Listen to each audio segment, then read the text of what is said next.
Welcome y bienvenidos to yet another episode of Love Learning You. I'm your hostess, Justine Gonzalez, and I'm very excited to feature this voice that I have sitting right here with me on Zoom today, Mr. Bryan Saint Louis. His main buckets he focuses on, he's an international speaker on topics concerning leadership, radical empathy, and so much more. But his background includes roles as a teacher, administrator, pastor, and leadership coach. I believe you're an incredible father, husband, but I believe you also were a bodybuilder at one point. Is that, I don't want to put people on blast, but I am. But you hold a degree in theology from Andrews University, among other credentials and certifications. But most of all, you are known for promoting radical empathy and transformational leadership, especially in how you pour into the youth, not only across Canada, which is where you reside, but also globally. I know you were all over the world this past summer, but I want to introduce you all to Mr. Bryan Saint Louis. Not only has he been a colleague, friend of mine for years, it has just been a pleasure because I start with giving our guests their flowers. It has been a pleasure to see you grow and also have somebody who will be honest with me and has seen my journey through the years too. So I just want to say thank you. And also, I'm just excited to have you here. I know we both had a lot of lifing the past 4 or 5 years. So come say hello to our audience. Oh man, Justine, thank you very much. Number one, for just for who you are as a person. You've been such a great friend. You've been such a just someone who I've been using this terminology of soundboard lately, where we just are able to bounce ideas off of each other, and but also again see the growth from one another, and absolutely just really appreciate you as a person. But then also that was probably one of my favorite introductions I've ever had Oh, before. oh yay! Yeah. Thank you very much for that as well. I'm really excited to be here and looking forward to jumping into the discussion. Awesome. Well, here at Love Learning You, we talk about things of awareness, emotional awareness, cultural awareness, how we learn to love ourselves more. A journey I am devoted to and have been my whole life. Um, I want to start with cultural connectors. This is just a few culture questions. And again, so we're all rooted in the same understanding before we listen and talk further.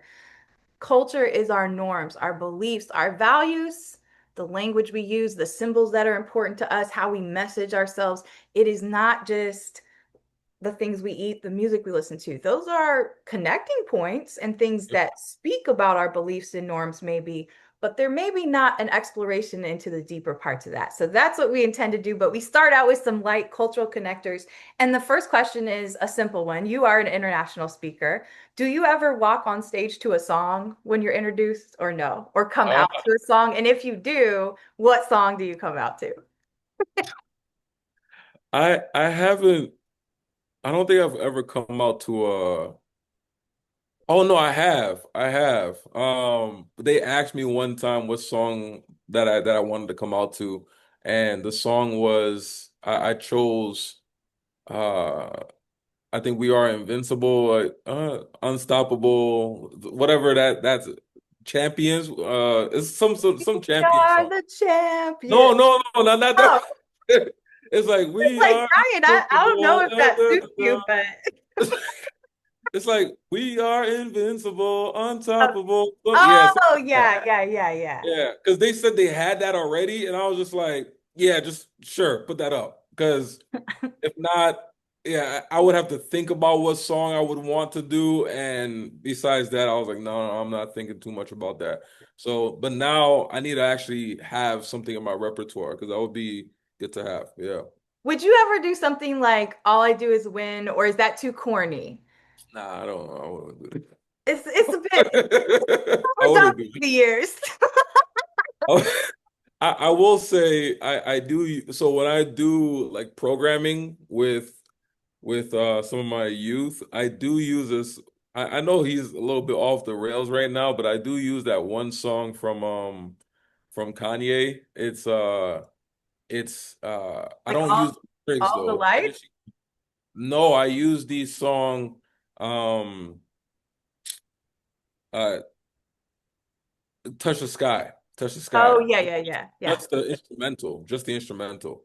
So yeah, Oh, that's probably the closest thing that I'll probably use, honestly. awesome. Yeah. Okay, next question, rapid fire. What is on your bookshelf right now?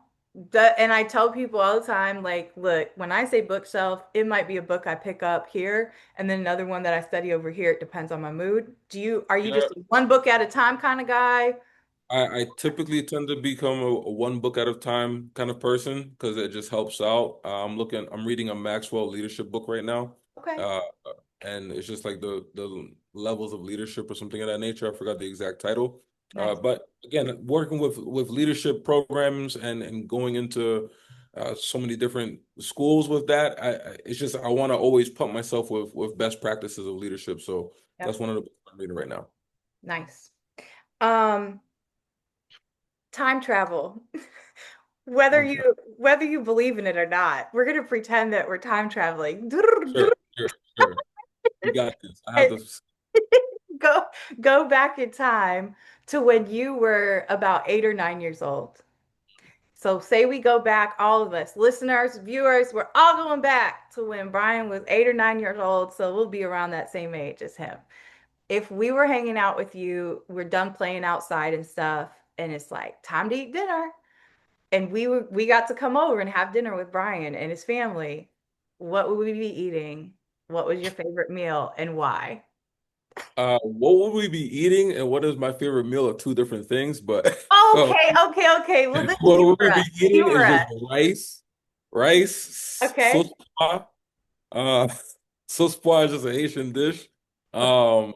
Like veggies and possibly fish like that. Like a big. When I say rice though, the whole plate is rice. Just a whole big plate of rice, or what you call maï moulin. Sometimes we eat maï moulin, but typically speaking, at night, it's just you got a whole big plate of rice, and then you have some du sauce pois on top, and then some legume, and that was pretty much a dish that we would eat for sure.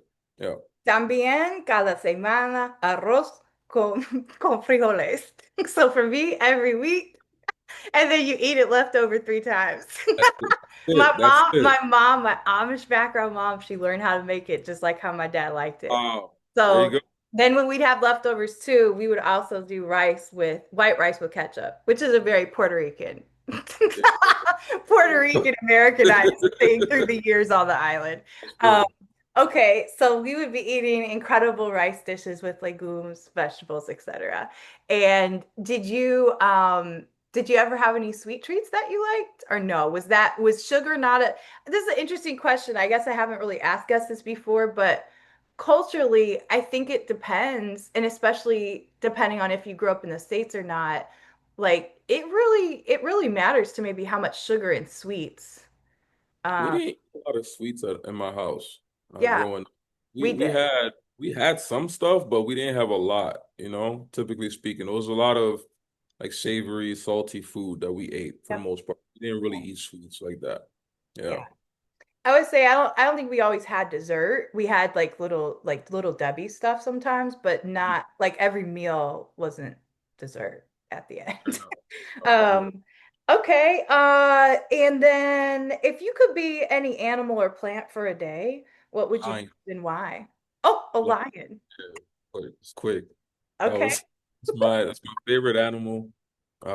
It just there's a level of laziness that I also take from it. Uh, just to be honest, but Tempered. uh, When you watch lions, and it's like I'm okay with it. It's not lazy to 100%. me. For me, it's like lackadaisical living. Like, like you could Ah. just relax a little bit. Well, not lackadaisical actually, but relaxed living.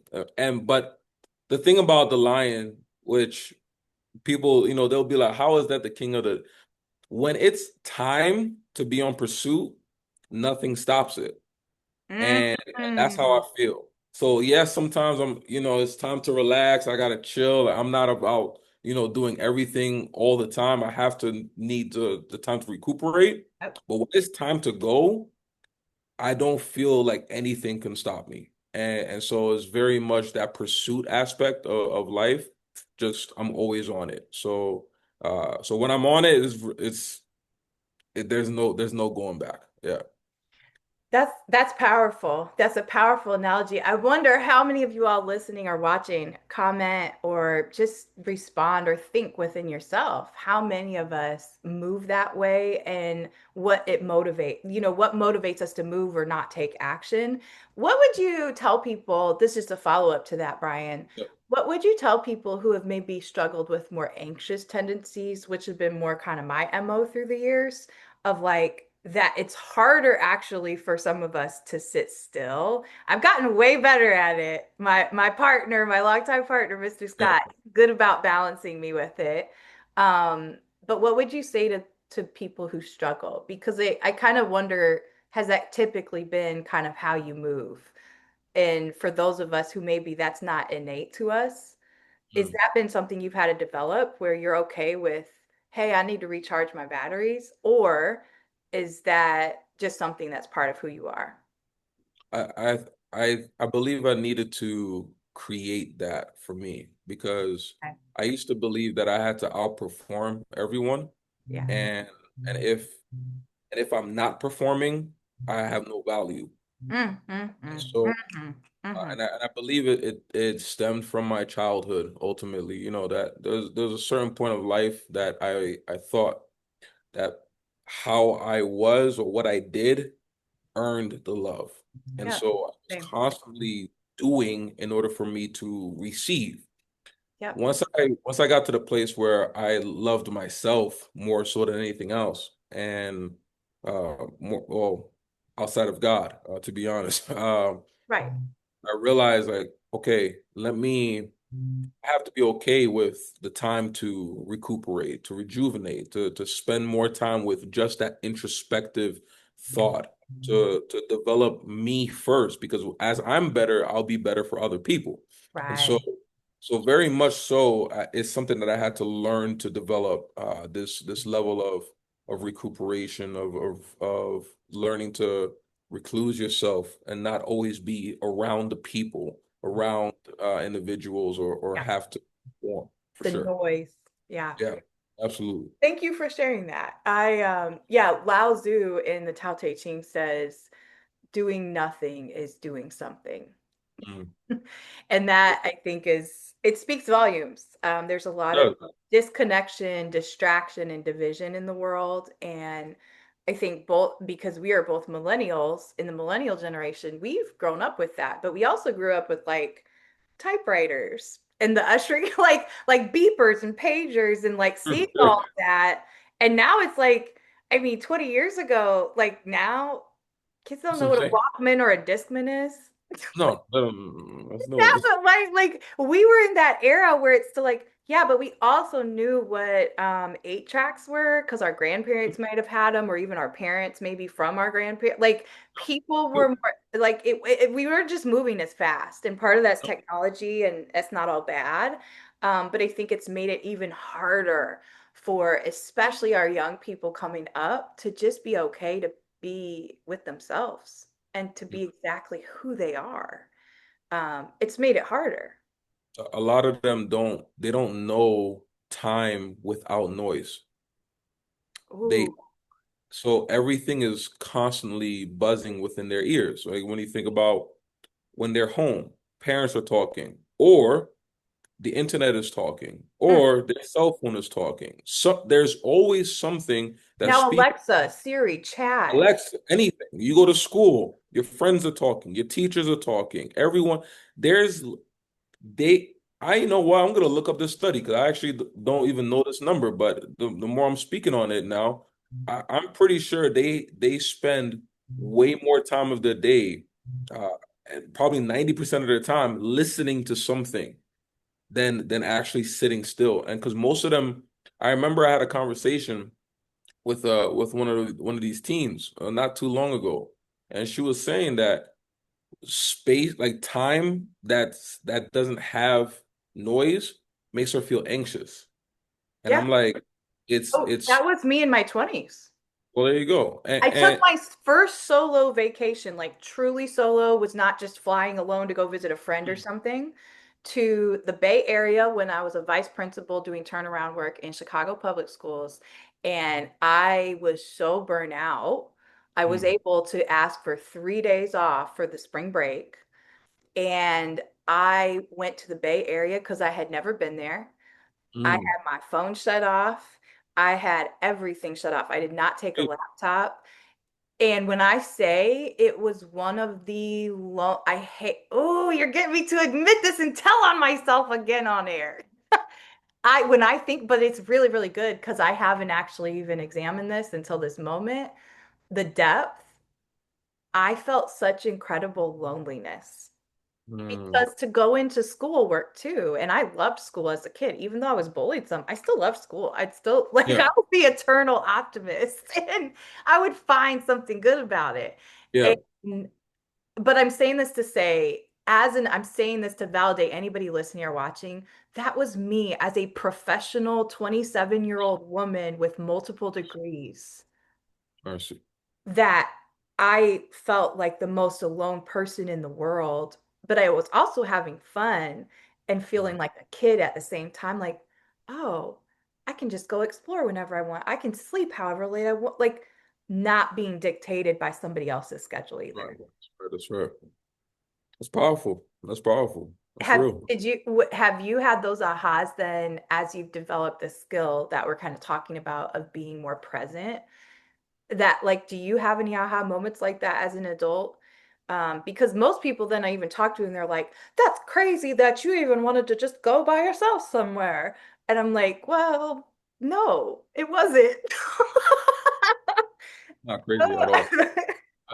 I, I don't know if trying to I've had moments. I don't know if I've had long periods of time like that, but I've definitely had moments where I would be like, I remember being in Germany and I didn't have anything that I needed to do for like those that day, and I just pretty much sat in this like botanical garden the whole day. Yes.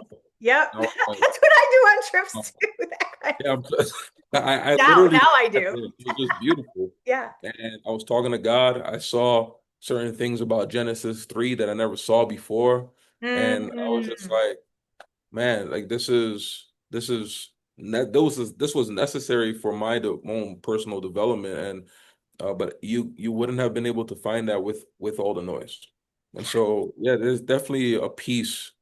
And I know it may scare some people because our thoughts, when we allow our thoughts to basically open up in such a way, it opens up a lot of brokenness. It opens up different pathways that we have to remember now from our past, and sometimes it's uncomfortable to sit with that, but the more and more we're able to be introspective and be able to sit with ourselves, we're now able to heal through or to process through the pains, the struggles, the difficulties in order for us to grow better into the person that we desire to become. And especially if we're working with youth, we're working with, especially the younger minds, Yeah. we need to be the example of healing. We need to be the example of demonstrating how to overcome the inner being. Yeah. Because if we want them to be at their best capacity, and this is why I always tell people, like, sometimes you don't even know what's going on in their lives. We Mm-mm. automatically assume that there's a certain level of ease that's happening with them because they're younger, because they're youth. That I realized when I was about 25 years old. No, even younger, excuse me, when I was at the juvie, when I was 21, I realized that there are some kids who are 10 years old who've had a 10 times harder life than me. Yeah, absolutely. Same. And and I'm just like, how did this happen by 10 years old?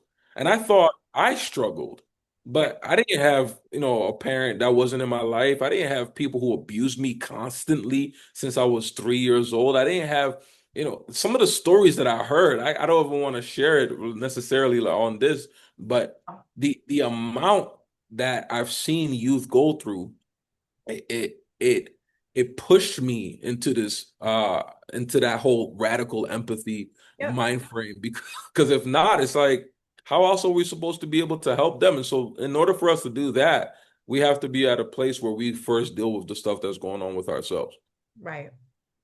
That was perfectly said. And I say no to that too because I don't typically, I've shared a little bit about my first year in the room, one of my students being murdered. I But see. other than that, like, and not other than that, right? That's actually a lot of teachers have dealt with that. That Yeah. is not like a big thing, anomaly, honestly, if you work in a lot of districts across the United States. Yep. It feels unfortunate to say that, but this is a caveat I give people because I do some stuff with media through the years and have written for some different newspaper outlets and stuff through the years since I started teaching. And one thing I like to remind people who are educators and working with youth in general, so especially youth pastors too. Mm, Um, Children don't come to you getting to choose the environment that they're in when they're children. I see. None of us chose our path as far as who we would necessarily be born to, all those things, right? This is all miraculous that we're here. But then on top of it, when you have those realizations, what drove me to want to get a PhD and focus on cultural neuroscience, cultural psychology. These are newer branches of psychology and neuroscience in the past 15 years. I wanted to do it through the school-based lens because regardless of what I was seeing, the thing that actually hurt the most in my early 20s was that I had, and to this day, I had family and friends who they just don't believe me. I They, see. they don't believe the stories. And it doesn't matter. So I think if anything, it does matter in the respect of when I had that realization, I think it bore in me like a more righteous anger Mm, to keep going and fighting. But that has also shifted through the years too, because it's like, okay, but that's also not empathy. It might be righteous, it might be anger that fuels, but that's not empathy. But that is, I think, what happens to some of us as educators and people who work with youth is that we then end up feeling really lonely because we feel like the people we love most who should understand us best they don't even believe that these people, real children, exist. And it's the same type of stuff I see with the Israel and Palestine conflict, the Israel trying to occupy Palestine that belongs to Palestinian people. But what would you say to that? So when we're being met with, and we're already going here, and I got a couple other questions that have to do with this same lane. And because you do speak about radical empathy, my entire frameworks are built around cultural empathy. yeah. And it's something that I also own and admit to people like I've worked at my whole life. And in some ways, I didn't have a choice, right? Especially depending on where you grow up and who you're born to. I had to learn how to code switch from the time I was born. Like that was real in my household and with Amish and Puerto Rican relatives. And so I think that what I see most that is really, really hurting educators and students both is that we just aren't believing people. Mm, And sometimes I just scratch my head and go, why would I share anything? Like, why would anybody want to share pain that's not real? But nobody wants to share these things that are hurtful. mm.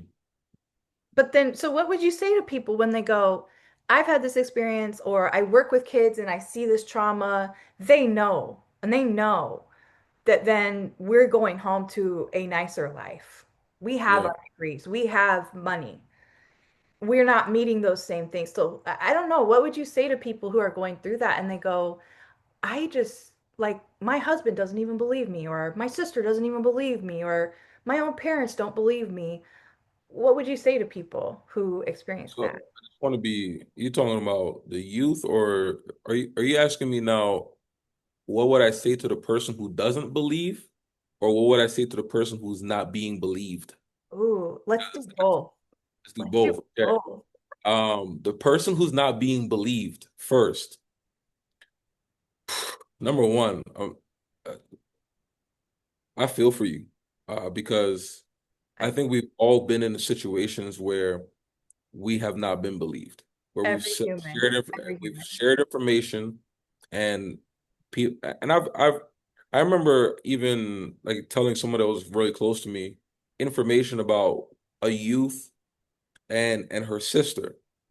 And I didn't share names, but I told her, I said, man, this is some of the situations that have come to me, and her response was, a sister would never do that to another sister. Ooh, And I said, how do you know this? Because you're not in their house, you're not in their situation, you don't even know who I'm talking about. The only thing that you came to the realization of is a sister wouldn't do that to another sister due to your perception of life, because your sister would never do that to you, at least you assume. Because again, anyone can do anything. I am under the belief that anyone can do anything. Most yep, people are, we don't have a proclivity to do everything, but anyone can do anything. yes. But but at that moment, that's when I realized, I was like, wow, people, and this was when I was about 21 or even younger. I might have been 20 or 21.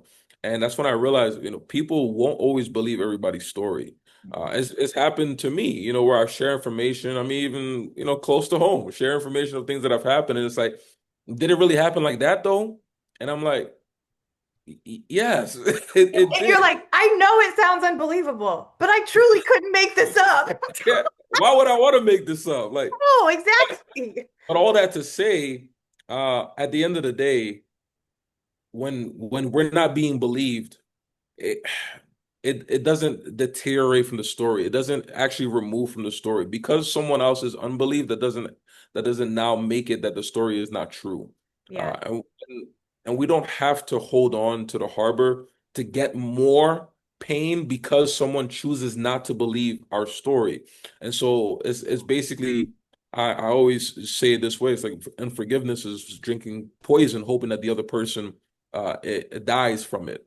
Yeah. The only person who will get hurt from that is us. Yeah. We're the only one. Like that's why it's so important for us to make sure that we're finding healing, because we can't control what other people do. No, no. I teach this in schools. I do a lot of speaking around this. You can never control what someone else chooses to do, think, or say. What you are always in control of are your thoughts, your actions, and your mouth. And so how we choose to proceed from that is all up to our choice. And again, it's not easy in any way, shape, or form, but someone's lack of belief does not make the story untrue. To the Thank person who's not believing, you. Hmm. this might be a question that I'll end up talking about at some point if you end up bringing this up anyway. Um, Media literacy. This might sound really weird, but media literacy, I think, is one of the greatest gifts that we have been given, and people are not using it. Yes. It's like they're shown stories of all these little animals and wild robots and Lion King and all these stories that are being given to us, and we sit down, we watch these stories, and we empathize with these characters, and we're looking at robots and we're looking at chipmunks. Sorry, I just literally No, got a mental picture of the minions. Okay, sorry. no, sir, no. Sit down with minions. Right. Sit down with whatever, and you're sitting there. You're like, oh, I feel bad for the minions. Oh, That story is literally not true. And yet we can still empathize with a minion. We can empathize with a wild robot. But you know what is true is the themes that are derived from those stories, the feeling. the Yes. feelings that come from those stories, the creators, the people who set up these stories, they found a way to bring in real human life interactions and life situations and put it in a way that is now making it more comfortable for us to be able to see and to basically internalize. Because we can empathize with a chipmunk, but we won't empathize with a child who's in Palestine and doesn't have food. Let's talk about But it. we'll empathize with the I don't know with Simba who lost a father, but we won't sympathize or empathize with that black child in Chicago or New York who lost his father to violence. So media, I'm sorry, I'm getting a little media literacy. You sit down, you listen, you watch these stories, but they are literally given to us from real life situations. Yeah. And so now people can empathize with that, but they can't empathize with humanity. And so what I say to you, the person who cannot believe, is read more stories then. Yes. Listen to what's out there in the world. Like spend time to internalize a little bit more. And sometimes put yourself in the shoes of those stories of the real people that Yeah. you're listening to because it'll make things more real. It'll Yeah. make things as though when it does happen, you can start believing a little bit more. And realize that the stories that you see online, the fake stories and whatever, the Disney and the Cartoon Network, all of these, I don't know if Cartoon Network's still out there, but I but don't know all either. of, all of those stories are taken from real life situations, Yeah. for the most part, and we can learn from media literacy in order for us to also be able to connect to our human lives. Thank you. That made me think of two things I want to insert here from like a more like research lens too. The first is that trauma, and it took me a long time to learn this, but trauma is not the actual thing that happened to you. Trauma No.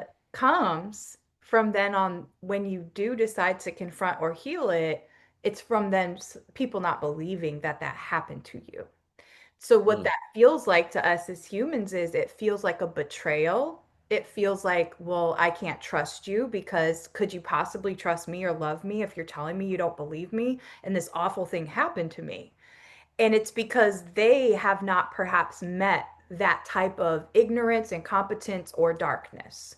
Let's call it what it is. Because as you stated earlier, and what I also believe is it's very similar. There's this great clip I love. I love so much of James Baldwin's work through the years as a writer myself. But he has this great clip. It's very popular and well known, but he's going on and on about as you're walking down the street and you look into the face of another person, you could be that cop. You could be that person. You could be that person arrested. And he goes through this whole level of that awareness. And I think sometimes because people have made this like it's so complex or so, no, there's a few key things. And here's the neuroscience part. This has been proven by researchers that if you have not been exposed to even different types of features or skin tones, by the time you're around 6 to 8 months old, you will already have internalized biases. So that is from a young age as far as physical exposures. And perhaps then if eyesight isn't there, then the sounds you hear, the language, the tones, the vibe, the energy of it. So all of that to say, when we know this, and then we also know from brain science that our neural pathways stop developing in our brains by the time we're around 22, 23. For males, it tends to be around 25. So there's a slight difference, but this is decades of research by multiple researchers that, from a neuroscience perspective, beyond that age, if you don't put yourself into situations, and I don't mean where you're highly uncomfortable or you haven't educated yourself, but if you don't take a trip and you go, oh, well, I don't really know what to expect. I got that kind of nervous, excited feeling. Or when you go into a space and you go, okay, let me scan the room. Okay, I'm the only person, maybe this shade in here. Like whatever the things are, that you're real with yourself about how you're feeling, because that's there to get you out of your zone of proximal development, comfort zone. So Yeah. basically, the only way as adults beyond 25 that we even open our mind truly from a neural pathways, you have to travel and you have to have new experiences. And Right. that can be through reading, but the best, Go to experience that you go to a know. coffee shop. Take a walk in a neighborhood you haven't gone to. I mean, do your research and everything. Make sure you feel comfortable. Make sure you're not going into situations where it's like, I want to be scared. No, I'm saying that little sweet spot where it's like not like when you come home and you know exactly your routines and where everything is. That's comfortable. You could do that on autopilot. What do you think about that, like from your lens too? Because I know you read a lot and you also research. When you hear that, like, I think again, we think it requires all of this, but I want to know, with that in mind, I just wanted to add that there before the next question, which is you work with a lot of youth. You talk specifically about personal transformation, radical empathy, how to become more self-aware, all the things that are tied to cultural intelligence, emotional intelligence. So for schools who are struggling and they're like, well, we can't do SEL, or my state said I can't use these words, whatever those things are, I'm speaking more United States specifically first.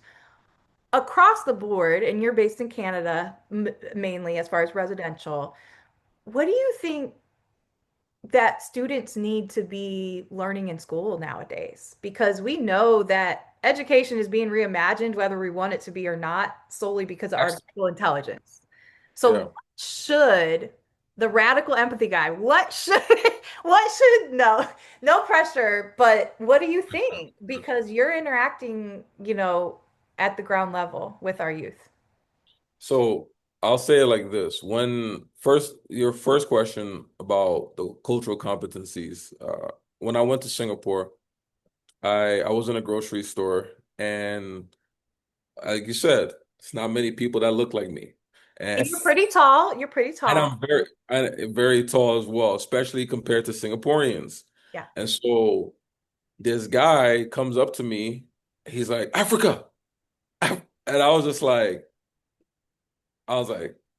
he has to be talking to me. So I turn around You're like, is it me? and he was like, Africa? And I was just like, of course, anyone could take that bad.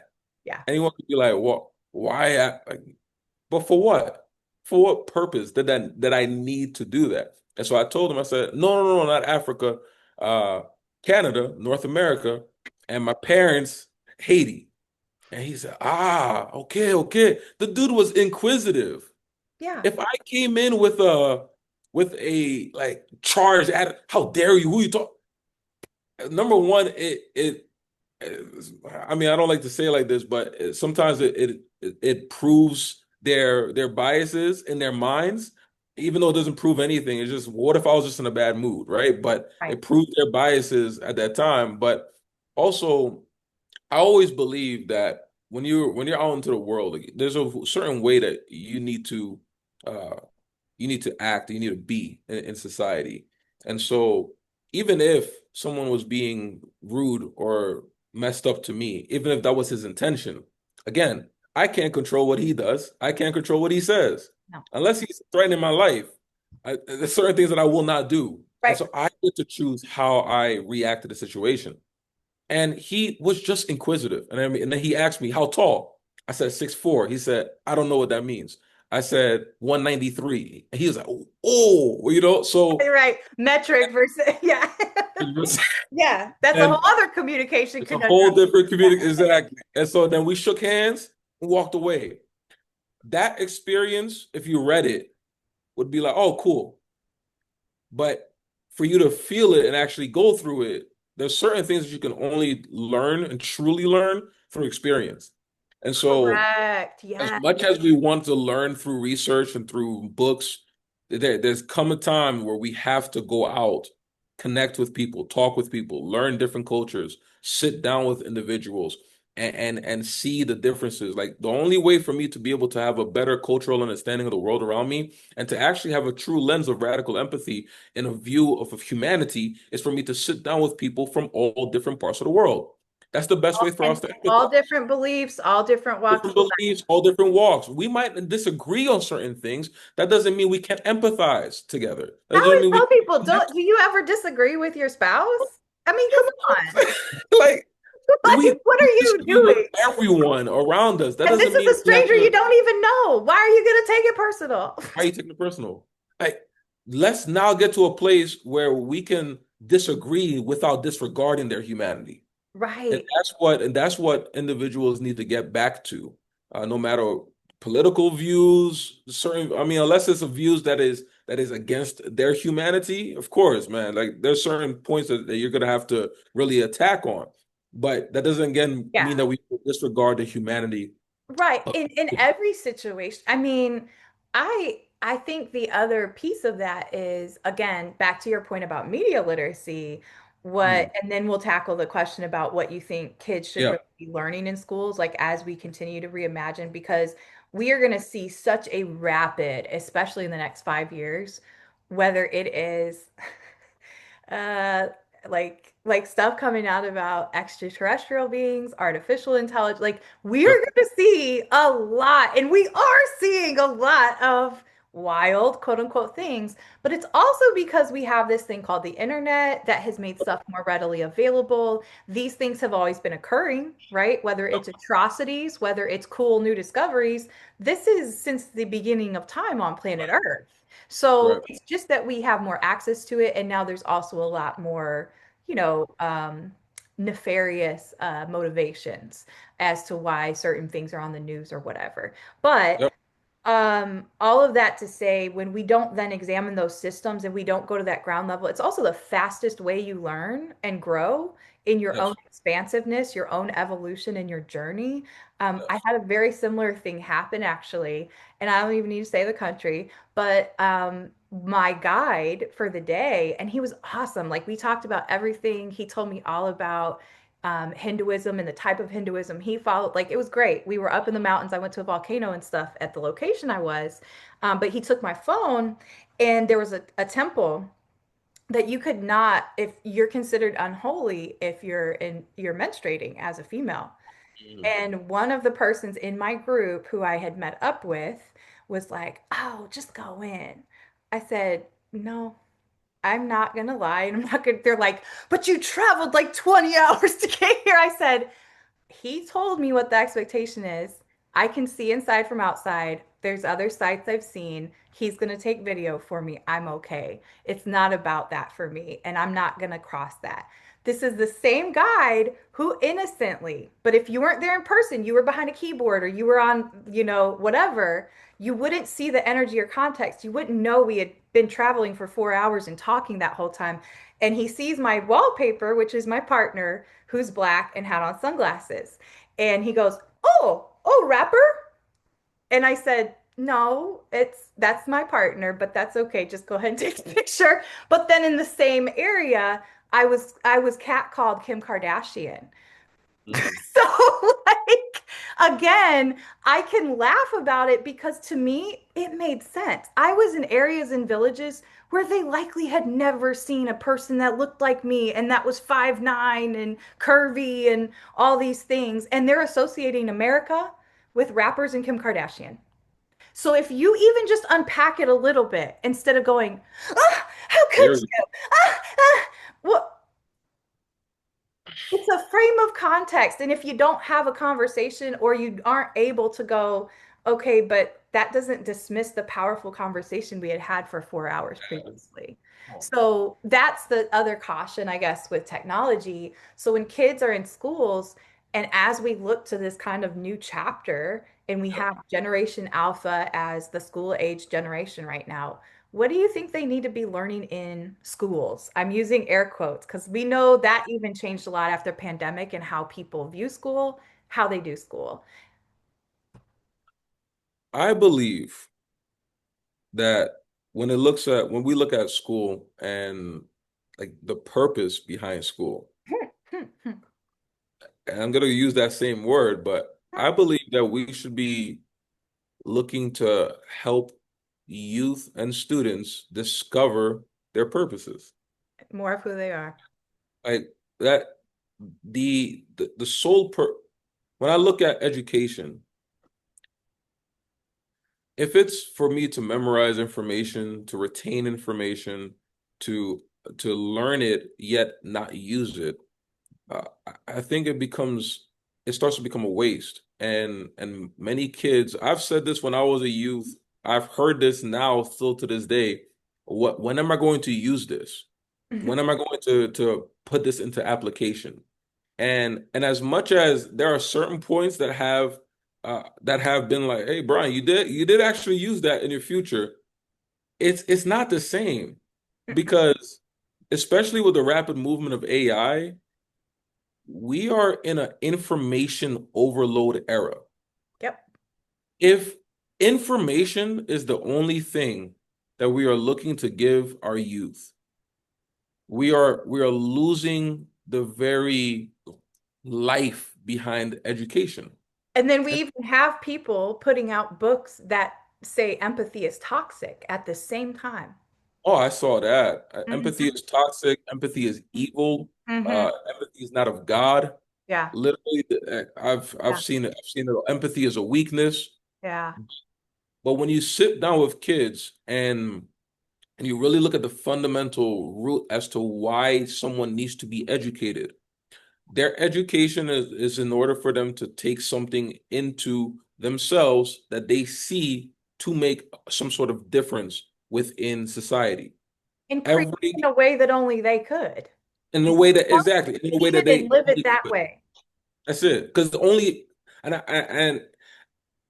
I know some people like to refute this point, but if you are the only person that can ever be created like you, and you've been through your own specific experiences, life, views, brainwave, like Yep. everything is so distinct to this one singular individual. There are certain things, even if it's done multiple times by other people, there's a certain way that it can only be brought and shared through your life experiences Yep. by you. Yep. And so if we want to get to this place where we want youth to really take on education, they have to see the purpose behind why this education will get them to where they want to be and how they can use it to fulfill something in their future. Because when you look at any, for instance, colleges, anything that we do, like the jobs, the careers that we, all of it is supposed to fulfill a purpose. And yet we don't listen necessarily look at it in that viewpoint. We just want to teach curriculum, give them information. But information without inspiration literally leads to a dissolution of our minds Or because implementation or application. So then if you don't go use it places, but you sat in one of your workshops, but then I never go try someplace new to exercise radical empathy, then what am I doing? it puts all of it to waste. Yeah. And so I truly do believe that purpose-driven education needs to be the way that we move forward with why we're doing the things that we do, and also like deeper critical thinking, deeper like uh when I problem solving, like spending time to really understand material, not just giving material, where kids are able to debate with one another, they're able to look at philosophical questions and be able to say with the teacher, I think you're wrong on this, and they're able to bounce back ideas. Like in a sense, it's kind of it should be like a Mars Hill, right? Or you're sitting in Athens, you're able to dialogue with your professor, and your professor is saying, well, this is where I believe, and well, no, well, this is where it's coming from this side, and due to your wisdom and knowledge and understanding, not just your depth of information, which they can get on Chat GPT now, Right, you're right. able to dialogue deeper. But if we only think that it's about the curriculum, if we only think that it's about the information that we're sharing, we're losing it. We're losing the human skill, we're losing the level of communication, we're losing the critical thinking, and ultimately, like we want the kids to be able to navigate life. We want them to get to a place where they can take on what they have learned and be able to be better from where they have learned. And I'll tell you this. When I've been to countries in Asia, and I spoke to certain people, and they talked about how oh, education is is so deeply uh implemented, right? Like they care about you getting the best possible grades in the world, especially when you're in elementary, especially middle school, high school, university. It's And I very asked them programmed, very systematic. very systematic, very programmed, and I asked them a simple question. I said, does that does that level of intense education make a difference for their lives when they become an adult? And they sat there and said, not really. Mm, And I was just like, whoa, mm. because a lot of them just go into like different types of factory work. A lot of not all of them go into depths of businesses and everything. Like there's a lot of people in Asia. When you think about it, there's a ton of people. Hot. And yet not all of them are at high lengths of success and everything of that. No, but when they're still in high school or middle school or university, it's pushed on them that Yep. the grades are the only thing that you need. And yet, when they figure out later on that that basically it was just for a certain level of image or a way that society has set it up for them, they get to this place where they still push it on their kids, but now their kids are sitting here and they're like, now because of technology, especially, they're seeing how other parts of the world are, and they're like, well, yes, I do believe education is important, but I want it to be useful for something. And And that's also, if we find our purpose solely in a career path or job title, and now that's going to be going away, believe me, there will be so weird. many things going away in the next decade. And people Anything. will look up. If you don't right now, you will look up. And I'm saying this as a person who transitioned out of working in schools to Yep. becoming a full-time entrepreneur and all the pains that can go with that because I had to look in the mirror and realize how much my worth was wrapped up in that. Because what happens then, if that's pulled away, and like you're saying, where that conversation went, even when we look on a more global scale with the up and coming youth, this is where we have to name the difficult truths. And here's the Yeah. truth. Systematically, structurally, and systemically, our entire globe has been built on the forces of the wealthy, Yep. a very, very few wealthy, and this has been centuries. The Mhm. messages have been maximized through organized religion that has also been bastardized, sprinkled in with enslavement of multiple groups, oppression of multiple groups through all the ages. Hard stop. So when we realize we're bowing down to man's human made, which again, we all have these things within us, right? Just like that greatness that can be pulled out of every student, if you keep putting a shade over my light though, and you keep saying, yeah, but you're more suited for this because you're black, or you're more suited for this because you're Latina, whatever things we want to say, or you're labeled this and you have an IEP, oh, you're labeled this and you're gifted. Stay in your All lane. these things, if you can't look in the mirror and all that shit, I'm going to call it what it is, went away because it had to die in my life in different ways through the years too. I think this is a normal part of being human on earth right now because you're Mhm. being ushered into these systems that are not designed to actually elevate who we are. They are Right. designed to meet the demands of a government's workforce development and what need to be filled. All we have to do is study the patterns of what programs go into high schools. You could look at Indiana right now and who their politicians are working with. Okay. So I'm putting that out there because if you're a person who you are so exhausted because you're scrolling on your phone all the time, choose a book to read and start to examine one piece of your own beliefs. It could be about beauty, it could be about marriage, it could be about religion, it could be about sexual identity, it could be about history. I don't know. Start somewhere. And this is where I do get like, if we have that power, but I also see so many people, I'll give a prime example. Oof, I went back on my boycott of Starbucks because it was convenient. Ah! Okay, the guy, there's a guy who comes in. This is 90-degree heat earlier this week. I'm on my way to be with a client for the day at school, work with a principal team. This guy is thirsty. It's 90 degrees. They tell him he can't have water. Yeah. Now, if I would have been not reacting, I was not responding, I was reacting. If I wasn't reacting inside, I would have thought, oh, you go ask for the water because you're here and you paid already and give it to him. But I wasn't, right? Because I was reacting. And I asked the girl who was kind of mean to him and said, no, you have to be a paying customer or something like that. And when he left, I said, excuse me, when did that become a policy? What is that? Is that a policy from corporate? She's like, "Oh yeah, well, not my policy, but I have to enforce it." I said, "No, you don't. Who told you that? Oh, what's the new policy? So then before I left, I went to the manager, a guy, young guy, probably about, I don't know, 5 years younger than you or I's range. So not super young, but early 30s. And I said, sir, so I asked her earlier, and she said it's policy. She doesn't want to get in trouble.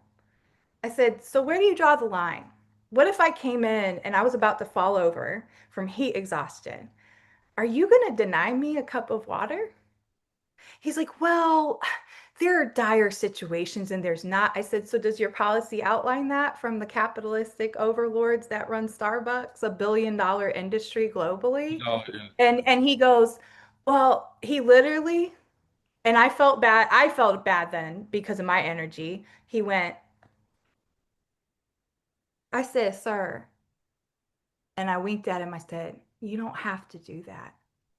You don't have to listen to that. Nobody's going to write you up or get you in trouble because you gave a man who needed it more than any of us in here a glass of water. He was clearly had been strung out.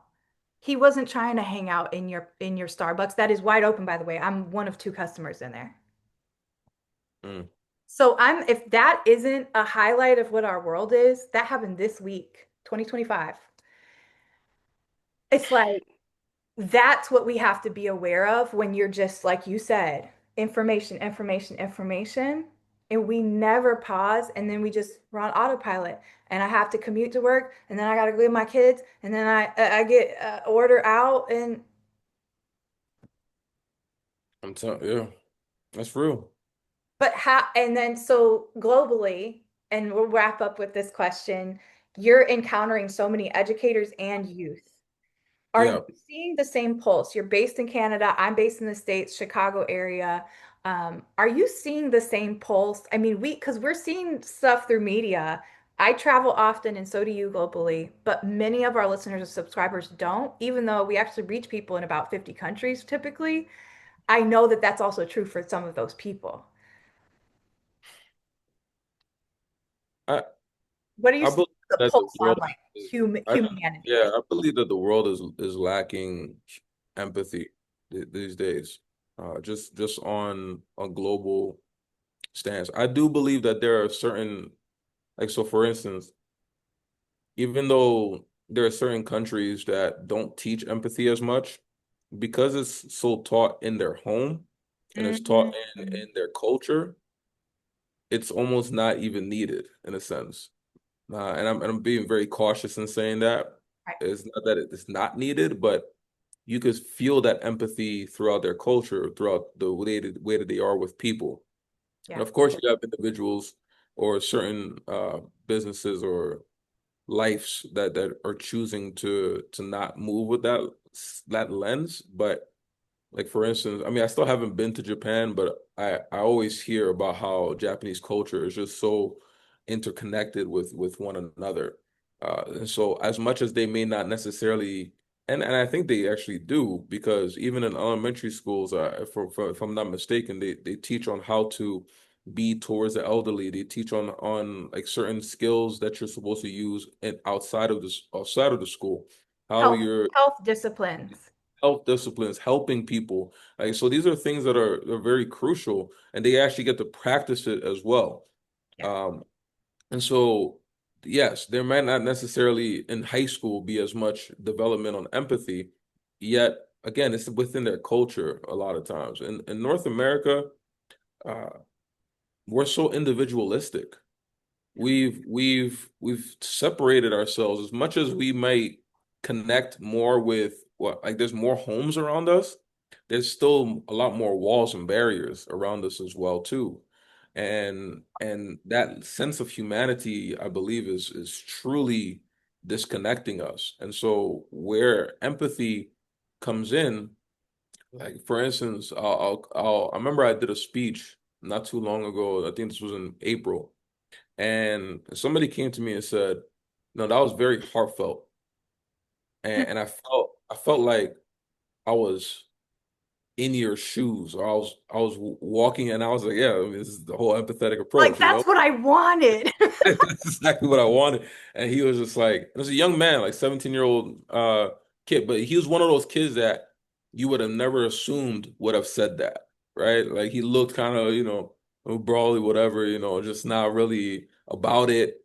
But he told me, he was like, it was really heartfelt, and I felt like I was walking in your story, Mm, and and I needed to see someone else's life a little bit more. And thanks for allowing me into your life. mm. And I think a lot of us, we have a hard time sharing because of what we talked about in the beginning, that some people don't believe. And then now when we get to this place where we do hear the stories, it's hard for us to connect because we don't necessarily want to put ourselves in that situation, because we ask ourselves, how would I be? And sometimes we say Right, it's too hard to think about it. right. And I always tell people, one of the worst phrases that we can ever say to somebody, and we use it all the time: I can't imagine how you would feel. Oh,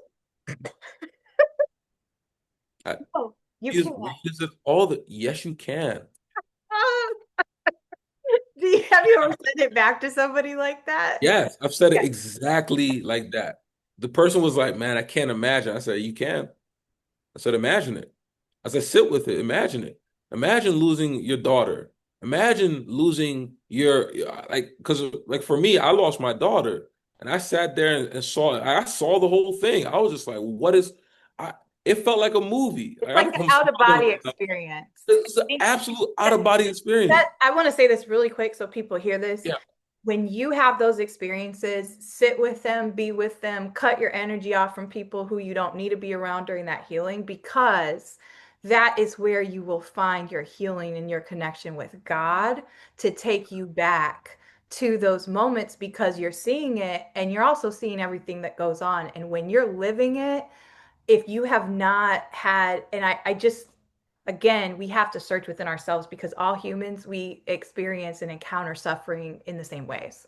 It Yeah. might be different circumstances, different appearances, all the stuff, different countries we live in, but we're all having a very human experience with Right. very real emotions we have to confront that all go back Yep. to suffering and Yep. healing wounds that we either have within our bloodlines or that we pick up along the way from circumstantial.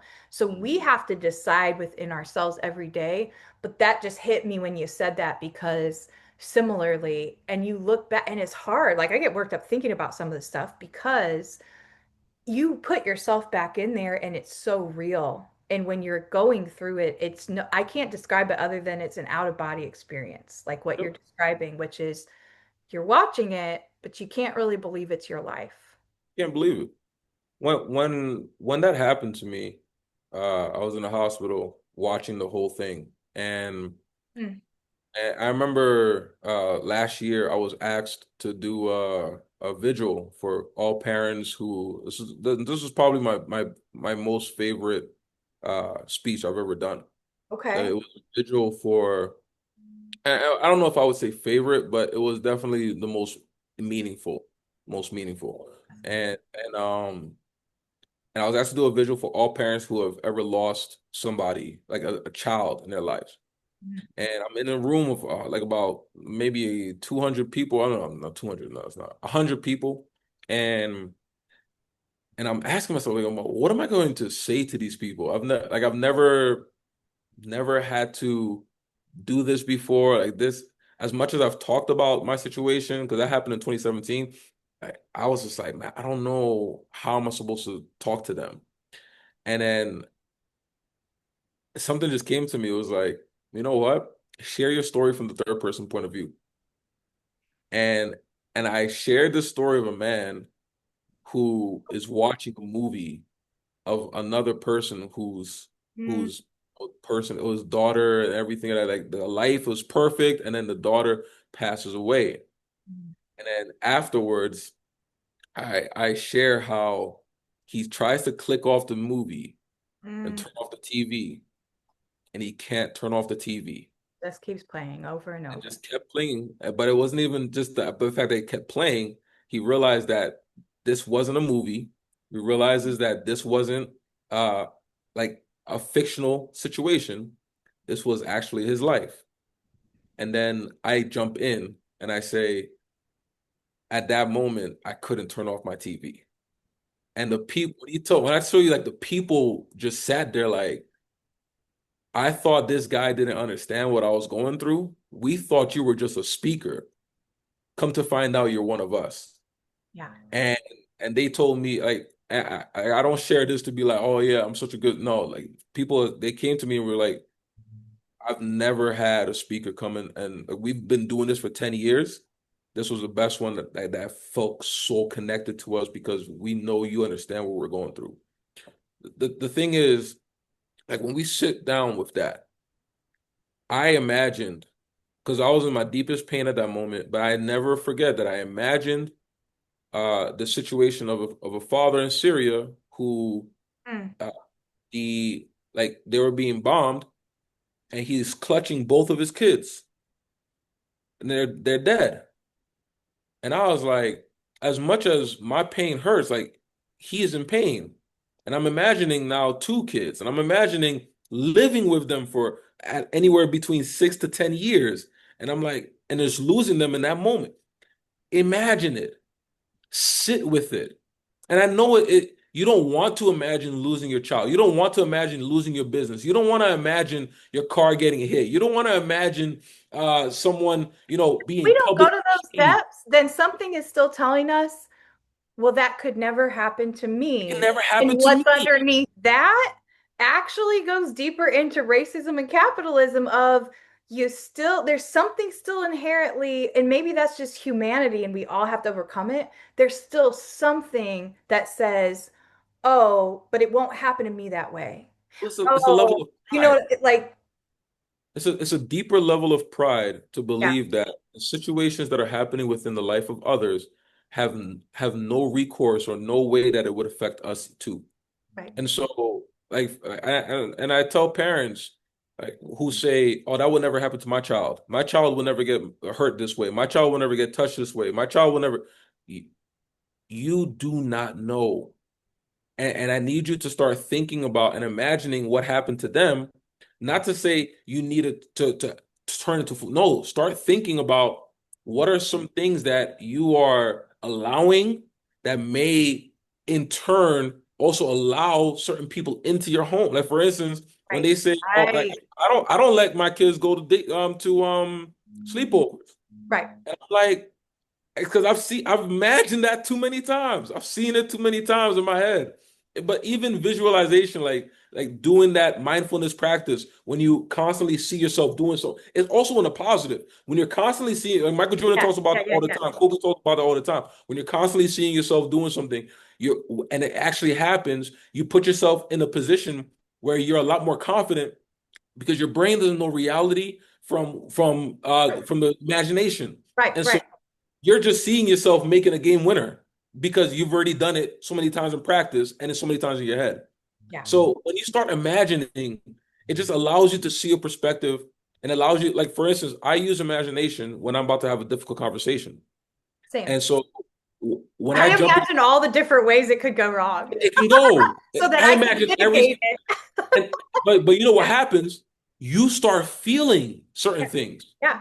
You're like, oh, this person said this, and your body just goes, and you're like, oh, okay, so I need to be able to calm down when this happens. And then when they say this, you're like, oh, you relax. Oh, okay, so I relax when this person does this. So I need to be able to push myself a little bit more in that. So just visualize it, like imagination, all of this, it helps us to connect deeper with ourselves. It helps us to connect deeper with people. It helps us to connect deeper with God. It helps, like, let us imagine more.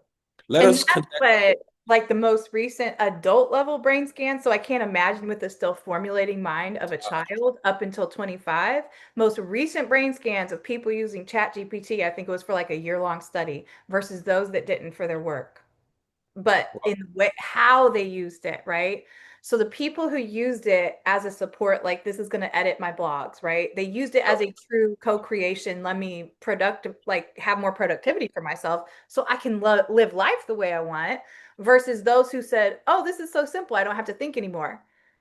They, the way how the brain scans look, Bryan, after even just a year, I think it was less, but they were using like something crazy, like 70% less of their brain was still functioning compared to the group who used it responsibly. And so if this is adults and those are adult brains, and we think about that, what does that take away? That means we need to be with our youth, especially. This is just a charge to kind of close us out. Like we need to be instilling imagination and creativity and also curiosity. And those are the things that um there's this comic, he has this great bit about him and his nephew. And his nephew was visiting him and he said, "You know, what are we going to do next?" And he goes, "Well, why don't we use imagination?" And the Mm. kid goes, "What app is that?" And so, I mean, it's a comedy bit, but it's also very, very telling. Again, Totally. what we Yeah. do, whether it's the schools we send our kids to, educators, how we decide to teach and view students. Um, I just think that, again, for such a time as this, what you said really stood out to me, and I thank you for sharing so vulnerably. One final question, because you brought it up and it's hanging right here and it came to me. I had a colleague years ago who confided in me that his wife had had a miscarriage and Mm. it had like just happened. And he was at work a couple of days later doing stuff and he just casually like, "Yeah, I should probably do something for her." And he asked, right? He asked my opinion because he didn't know how to be there for her. This guy was older than me. I'm not even married at the time, right? Like it felt like, okay, well, he trusts me enough, but if we can get past that initial reaction I just had, which was true then, like, why is he asking me what he should do for his wife? What would you advise men? But it was a good question because it's where he was.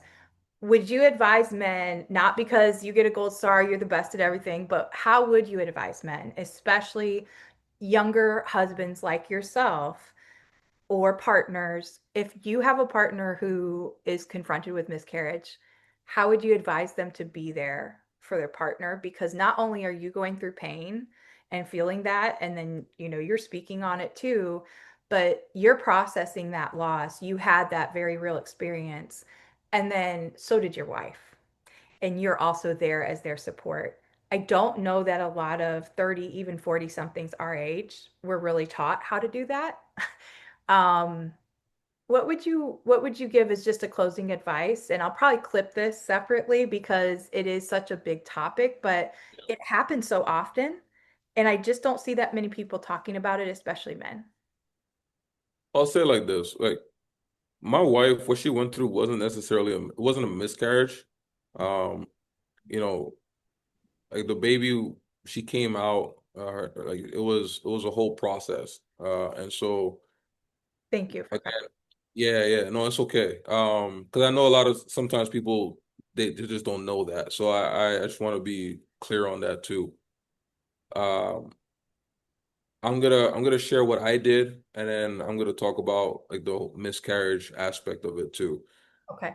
I there's like this push present that people give to their wives, Mm, and I still gave my wife a like a push present to make sure that she understood that yeah, like our daughter passed away after everything that happened, but that doesn't negate the miraculous, the powerful moment that you had in delivering our child. Uh, and a lot of and I fear that this is not an issue between men as much, but this is more so from what I've seen on the internet and what I've heard from other women is that they'll say, well, if you didn't push it out, it's not the same compared to a C-section and mm. stuff like that. And so, Again, why are we trying to one up each other? why are we trying to one up each other? Why Yeah. are we different levels, right? And so people will say, well, she didn't push the baby out; she had a C-section. Uh, Hmm. who cares? She delivered our child, Hmm. and yes, we lost our child due to what you call Vactral syndrome. Uh, but Hmm. it, it doesn't in any way, shape, or form put any less on the woman that she is Hmm. and power that she had, the miraculous power to deliver our child. And so I was very intentional on just being there for her, going through my pain as well, because I fully expected to be a father, uh, and and seeing my child, like I saw things that she didn't see, Yeah. right? It's like seeing that whole process of her of them trying to like put life back into her. I don't ever want anybody to go to see that. That's like that to this day scars me. But it's okay because it's like that's my experience. That's my Yeah. life. Yeah. Uh, I'm glad she didn't see that, to be honest, Yeah. because it was, yeah. But It all showed that, you it showed you a lot in probably what felt like an eternity, but was about, very fast as far as time. yeah. Yeah. But all that to say, we listened to each other, Hmm. asked the right questions, and we were willing to make sure. Like one of the things that we did in that time, in fact, was I remember I told her I said 6 months, 6 months of not doing anything to hurt each other, you Hmm. know. And it's not like we intentionally hurt each other, but it's like But we were just very couples, we get on each other's get nerves. on each other's nerves. We say certain things. We Yeah. might not think about no, we were when I tell you in super intentional. And I can never go back at that time and say, man, why did she say that? And she can never go back at that time and say, why did he say that or do that? That's the wisdom from So both of it you. was just that time to just be able to really be there for each other in a pain that I don't fully understand because as a woman, it's different. And also as a pain that she won't fully understand as a man. Yeah. However, Yep. it's us being there together and working through it and working through that process and hearing each other out and talking it out, being able to communicate that properly. And so same thing with miscarriage. Uh, like at the end of the day, you may not have been there to feel what she's feeling, but give her an opportunity to share, to talk, Right. and literally tell her, invoke the conversation. Hey, do you want to talk about what's going on? And she could say yes or no.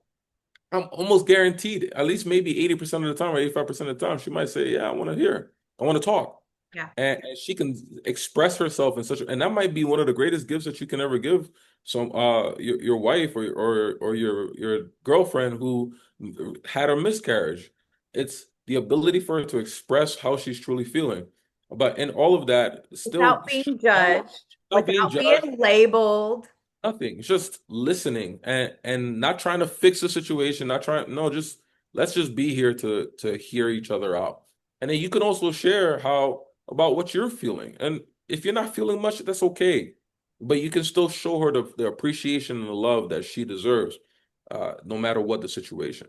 And so I think there's still ways to, and if she loves gifts, give her a gift. If she loves, like still show her that she is loved and appreciated. She's not less than in any way, shape. Because I know a lot of women go through that and they believe that they're less than because they received them, they had the miscarriage. You're Again, not culturally, like you even mentioned, culturally, that's such a big thing less. that I've heard through the years with friends going through these things of whether it is having a child die, having stillborn children, or miscarriage, regardless of what the things are surrounding it. That's also something that it shows how little people have explored. There's entire countries where it's like 98% of the people you're scheduling a C-section because that's how they do it. I And do it. it's less risk of disease, all the kind of thing for whatever reason. I know Egypt is that way. There's countries in South America that would like, and that again, it still says that why would we need to say, oh, vaginal versus C-section is so like it's a again, if we don't pause and ask ourselves as humans, and like you said, if you're a guy, if you're not willing to even just say, hey, do you want to talk? Why are you not willing to do that with the same person that you put a baby inside? Yeah, I mean, it says a lot, I right? mean, but I know why. Like I'm being a little facetious. I know why, because we get scared of what scares us or we haven't dealt with in our own lives. But I appreciate you sharing that wisdom because I have had different situations where men have asked me, and I'm like, also, you're assuming that I would know, and I have not had a miscarriage. So, like, that No, he then shows the bias of like, oh, let me ask Justine. She's very open, but she's also a female. Okay, but like it's the thing of we make these assumptions, we jump to thinking we know this person because we see their social media or something, and then we don't do the due diligence, meaning listen to them, ask them Yep. personal questions, ask them professional questions, whatever, but connect and don't just go, oh yeah, well I know she's this way because she does this. Well, no, you don't. No, Mhm. you don't. But we lie. We have, I think that's what a lot of our society right now, we've lied to ourselves to go, okay, well, yeah, I know this is the way the world is, and I'm just not going to branch out. If That's if it. people have the privilege to do that in different ways, which we all do in different ways. Yep. Final thing, I know you have some big talks coming up. You're actually going to be giving your biggest keynote Yes. to nearly 1,000 educators across the So district. 1,000 in-house, but they're branching it out to every single educator in that moment. So to the Right? whole district. So we're looking at anywhere between about 4 or 5,000 teachers, educators, staff, administration, everybody. So yeah, I'm Awesome. really excited about it. I'm really excited. It's gonna be a great time. Good. Well, that's in a couple of weeks. We're sending you good vibes, and I know you get to be in the Chicagoland area in October. Um, Yes, yes, but is there anything else? You and I are also we're getting some things started with our school communities, which yes, is really yes. cool because I know we can connect that to our YouTube channels and stuff. Um, is there anything else, or like where should people follow you most? I know you're pretty big Yeah, on IG and TikTok as especially far as like TikTok. your reels and Yeah, your video content. my my TikToks, but the TikToks are just very authentic me. It's not as professional and edited, but that's what they like. They don't want that, edited and professional type of vibe. And so you can find me on BSL. It's literally BSL Speaks on every platform now. IG, TikTok, Facebook, YouTube, and then also I'll be creating a school community that's going to be coming out by the end of this month. That's all focused on people who work with youth, and so this could be educators, youth mentors, I'm signing community. up. Thank you, thank you. And like anybody who works with youth from any different capacity. You could be in juvenile detention. You can be in YMCA's, but it's all about First of all, coming together as a community, realizing the power that we have, but also being able to learn from each other, different skills, different things that we're learning from different parts of the world, and also finding ways to be able to make a positive impact and truly build the youth. And so the tagline ultimately is this: we're building leaders to shape leaders. Because if we really Mm. think that we want to help develop the youth of our society, we have to first build ourselves. And so Mhm. we're going to be sharpening iron on this platform. And it's not going to be very expensive at all. It's going to be $20, especially for the first few people who sign up, first 50 people who sign up is going to be $20. But this is going to be a worthwhile investment. But when I say investment, it's basically don't go to Starbucks twice in the week. So I That's really what hope I that. think about with pricing right now too. Like, just don't go buy two drinks, and there Oh you my go. God, you'll be fine. Yeah. So honestly, like this is going to be a wealth of information because it's not only from me, but it's going to be from multiple people who are coming in. But I'll be a lot. There's going to be every day is going to have different scripts, different prompts, different things that we're doing, Cool. and ultimately, uh, like radical empathy will also be strongly put out through this because that's what I do. So if they want to learn more about that, they can reach out to me as well. But my website is bslspeaks.com. And Okay, perfect. anybody wants to get me to come and speak to their schools or organizations or conferences, I'm here for it. Awesome. Well, I am certainly grateful not only for your candor and your vulnerability, but your friendship, your collegiality, and for spending time with me on this podcast today. Absolutely. Yeah, Appreciate it. wait, do I sound like AI? In a world where you could be anyplace else. If it tries to tell me that somebody writes like that every time, and never mind. In a world so fast paced. Okay. I'm going to get off your all screen, but thank you, listeners, subscribers, wherever you're digesting this. I'm definitely going to make this into multiple clips and stuff too. So you're going to see different sound bites throughout the next few months. But I will have fun chopping this one up. And thank you, Bryan, for being here. You all always check below because I always put all the guests' links and anything that they've mentioned in the links. And finally, let's continue to get compassionately curious together. Take care until next time on Love Learning You. Bye bye.